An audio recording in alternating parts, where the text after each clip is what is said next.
प्यारे बच्चों, आइए आज एक नए क्वेश्चन के शुरुआत करते हैं। बोर्ड पर क्वेश्चन है, आप ध्यान से क्वेश्चन को पढ़िए और देखिए।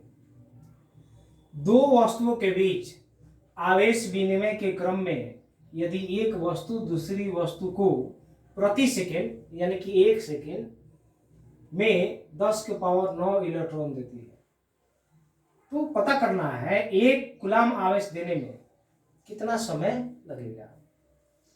यहां पर देखिए बच्चों, 10⁹ इलेक्ट्रॉन है, ये नंबर है।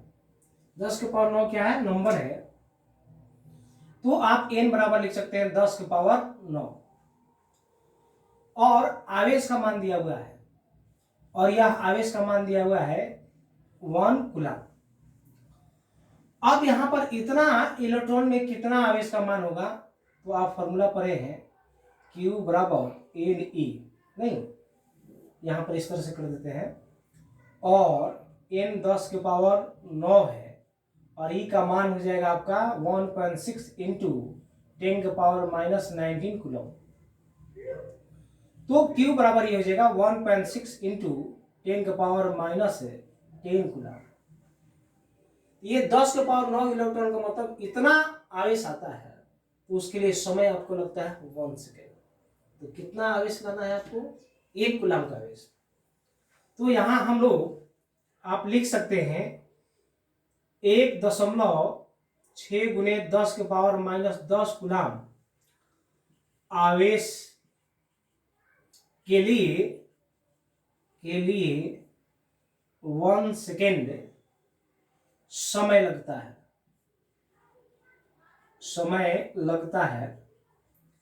इसलिए कितना कूलम? 1 कूलम। तो यहां लिख पाएंगे 1c, ये 1 सेकेंड, और ये नीचे चला जाएगा, ये हो जाएगा 1.6 10⁻⁻10 कूलम। कूलम से कूलम कैंसिल हो जाएगा। इस तरह से यहां हम लोग लिख सकते हैं अवशिष्ट समय, यानी कि t बराबर आपका हो जाएगा 1 सेकेंड अपॉन 1.6 इंटू 10⁻⁻10। इसको थोड़ा सा हम लोग कैलकुलेट करते हैं। यहां लिख पाएंगे हम लोग, ये डेसिमल को हटाएंगे बच्चों, ये डेसिमल हटेगा तो ऊपर ये चला जाएगा 10 हो जाएगा, और ये ऊपर चला जाएगा तो 10/16, और यहाँ पर देखिए आप, ये 10 ऊपर चला जाएगा, 10⁻⁻10 ऊपर ले जाएंगे तो 10⁻10 ये हो जाएगा सेकेंड। अब t इक्वल टू, यहाँ पर देखिए 10, यहाँ से एक और 10 ले लेते हैं और यहाँ लिख देंगे 16 इंटू 10⁹9 सेकेंड, यानी कि t इक्वल टू 100 में 10 इंटू 10 100 हो जाएगा, 100 हो जाएगा, और 16 से डिवाइड कीजिएगा तो ये 6.25 आएगा, और 10⁹9 सेकेंड। ये आपका किस में आ गया है? सेकेंड में। अगर मान लीजिए आंसर वर्ष में दिया हो, ईयर में दिया हो, कैसे कैलकुलेट करें? सबसे पहले हम लोग लिखेंगे यहाँ पर 6.25 इंटू 10⁹9। अब सेकेंड है, तो बच्चों सबसे पहले हम लोग जो है आवर में बदल देते हैं, घंटा में बदलते हैं। तो 1 घंटे में कितने सेकेंड? 3600 सेकेंड। तो अब हम लोग इसको 3600 से डिवाइड कर दिए, तो ये सब जो है अब यहाँ पर हम लोग का इसको डिवाइड करते, तो ये आंसर हम लोग का आता घंटा में। अब हम लोग इसको से ये घंटे में बदल दें, अब दिन में बदल देते हैं। तो एक दिन में कितने घंटे? 24 घंटे। तो अब हम लोग 24 से डिवाइड कर देंगे। जब 24 से डिवाइड कर देंगे तो ये दिन में बदल गया। अब हम लोग चाहते हैं वर्ष में बदले, तो बताइए एक वर्ष में कितना दिन होगा? तो 365 दिन औसतन ले लिए, तो ये 365। अब यह आपका किस में आ जाएगा? वर्ष में आ जाएगा। और जब ये आप डिवाइड करेंगे तो अप्रॉक्स 198 वर्ष के आसपास आएगा, और यह होगा आंसर। बच्चों यह क्वेश्चन एनसीईआरटी का ही दिया हुआ है, एनसीईआरटी में यह दिया हुआ है। आइए अब हम लोग जो है एक और एनसीईआरटी का क्वेश्चन, बहुत बढ़िया क्वेश्चन है, उस पर हम लोग जो डिस्कशन करते हैं।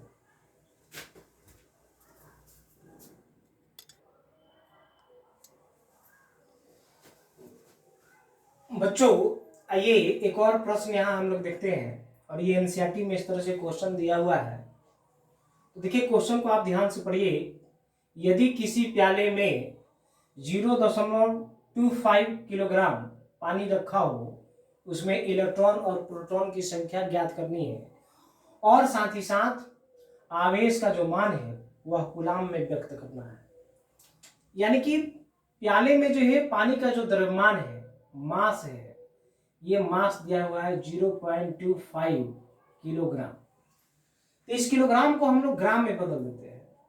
तो 0.25 किलोग्राम को ग्राम में बदलने के लिए आपको 1000 से मल्टीप्लाई करना होगा, तो ये हो जाएगा ग्राम में।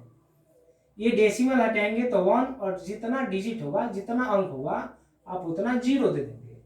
ये 2 जीरो से 2 जीरो आपका कैंसिल हो जाएगा और ये हो जाएगा 250 ग्राम। इट मीन्स मास हो गया। प्याले में पानी कितना हो जाएगा? 250 ग्राम, ये ग्राम में हो गया। अब बच्चों पानी का हम लोग अनुद्रव्यमान निकालते हैं। पानी का अनुद्रव्यमान, तो फॉर्मूला होता है H2O। तो इसका अनुद्रव्यमान हाइड्रोजन के लिए 1, 2 हाइड्रोजन है, 2 प्लस, और ऑक्सीजन के लिए 16, तो ये कितना ग्राम हो जाएगा? 18 ग्राम। और एक अणु में, और ये हम लोग का जो ये अनुद्रव्यमान निकाले हैं। अब बच्चों देखिए ये 18 ग्राम में जो है अणुओं की संख्या कितनी हो जाती है? एवोगाड्रो नंबर के बराबर होती है। तो यहां हम लोग लिख पाएंगे, चूंकि 18 ग्राम में, यानी कि 18 ग्राम में अणुओं की संख्या एवोगाड्रो नंबर 6.022 into 10⁻23। नहीं, तो 1 ग्राम में आप निकालिए बच्चों, तो 1 ग्राम में तो ये डिवाइड हो जाएगा, नीचे चला जाएगा।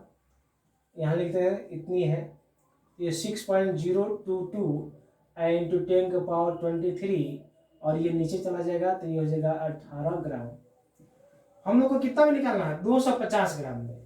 तो यहाँ लिखेंगे 250 ग्राम में, ये हो जाएगा 6.022 10⁻23 अपॉन 18 ग्राम, और ये मल्टीप्लाई कर देंगे यहाँ पर इंटू 250 ग्राम। ग्राम से ग्राम कैंसिल हो जाएगा।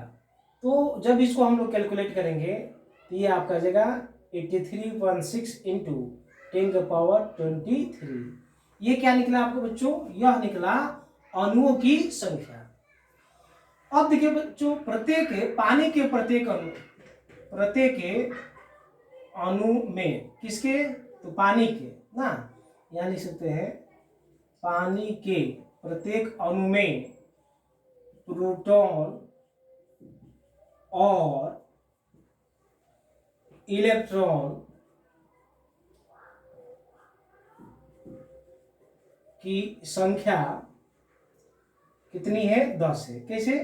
तो H2O, नहीं, तो ऑक्सीजन का एटॉमिक नंबर आपका होता है 8 और हाइड्रोजन का होता है 1, अब 1 into 2, यह कितना हो जाएगा? 10 हो जाएगा। तो हम लोग को कितना अणु का बात करना है? इतना अणु का बात करना है। एक अणु में 10 इलेक्ट्रॉन होगा चाहे 10 प्रोटॉन होगा, तो टोटल प्रोटॉन और इलेक्ट्रॉन की संख्या, तो एक में इतना है, तो इतना अणु में, तो इतना से इसको मल्टीप्लाई कर देंगे। हम लिखेंगे अतः प्रोटॉन की संख्या, तो ये इससे मल्टीप्लाई कर देंगे इसको, 83.6 गुने 10⁻23 और इंटू 10, तो यह आपका हो जाएगा 83.6 गुने 10⁻24। जितना प्रोटॉन होगा उतना ही इलेक्ट्रॉन होगा। यहाँ आप लिख सकते हैं इलेक्ट्रॉन की संख्या 83.6 10⁻23 गुने 10, यानी कि 83.6 गुने 10⁻24 हो जाएगा। तो यह हम लोग क्या निकाले? प्रोटॉन की संख्या निकाले और इलेक्ट्रॉन की संख्या निकाल दिए। अब आवेश का मान, तो हम लिख पाएंगे यहाँ पर आवेश ना, तो आवेश का मान इसके लिए प्रोटॉन के लिए तो जितना भी प्रोटॉन का संख्या है उसमें एक प्रोटॉन पर आवेश का मान से गुना कर देंगे, तो हम लोग का Q बराबर हो जाएगा आपका 1.6 इंटू 10⁻⁻19 कूलाम, और गुना प्रोटॉन की संख्या कितनी है 83.6 गुने 10⁻24। ये जो मान हो जाएगा वहीं प्रोटॉन पर कुल आवेश का मान।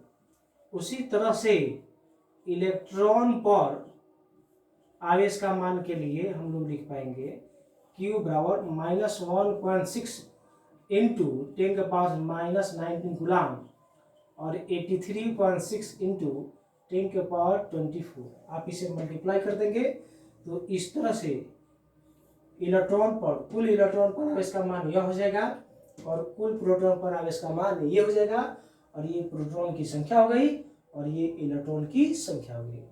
तो ये एनसीईआरटी में क्वेश्चन है, बहुत बढ़िया क्वेश्चन है। आप इसको देखिए, समझने का प्रयास कीजिए।